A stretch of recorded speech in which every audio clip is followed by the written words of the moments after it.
झारखंड के एक छोटे से गांव में सुरेश रहता था। गांव चारों तरफ जंगलों से घिरा था। सुबह होते ही पक्षियों की आवाज और शाम को चूल्हों से उठता धुआं, यही उस गांव की पहचान थी। सुरेश गरीब था लेकिन मेहनती था। उसके पिता मजदूरी करते थे। बचपन से ही सुरेश ने संघर्ष देखा था। पिता कहते थे, बेटा, अगर हाथ मेहनत से नहीं डरेगा तो पेट कभी खाली नहीं रहेगा। पिता के गुजर जाने के बाद सुरेश पर घर की जिम्मेदारी आ गई। उसने बहुत काम किए लेकिन मन कहीं नहीं लगा। उसे खाना बनाना अच्छा लगता था, खासकर मटन चावल। ये स्वाद उसे अपनी माँ की याद दिलाता था। शादी के बाद उसकी जिंदगी में सीता आई।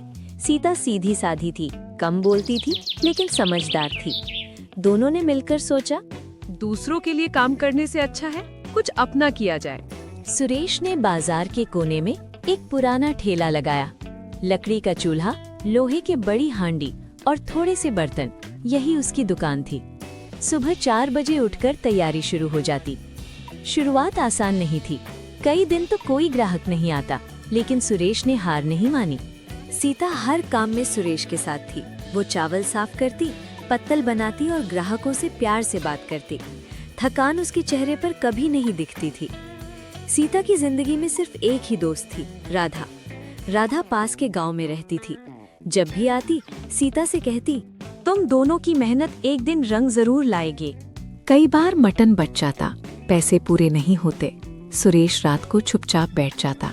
सीता बिना कुछ कहे पास बैठ जाती। एक दिन सुरेश बोला, शायद ये काम छोड़ देना चाहिए। सीता ने शांत स्वर में कहा, अगर आज छोड़ दिया तो सारी मेहनत बेकार हो जाएगी। राधा ने भी समझाया, मेहनत का फल देर से मिलता है लेकिन मीठा होता है। इन बातों ने सुरेश को फिर हिम्मत दी। धीरे धीरे लोगों को सुरेश के मटन चावल का स्वाद पसंद आने लगा। मजदूर रोज आने लगे। कोई कहता, यहाँ खाना घर जैसा लगता है। सुरेश कभी नापतोल में बेईमानी नहीं करता। खुद कम खाता लेकिन ग्राहक की थाली पूरी भरता। यही उसकी सबसे बड़ी पूंजी थी। एक दिन तेज बारिश हुई। पूरा बाजार बंद हो गया। ठेला भीग गया, चूल्हा बुझ गया। सुरेश टूट सा गया। उसी दिन राधा आई, बोली, आज भी बनाओ, चाहे थोड़ा ही सही। सीता ने फिर चूल्हा जलाया। उस दिन कम कमाई हुई लेकिन हौसला लौट आया।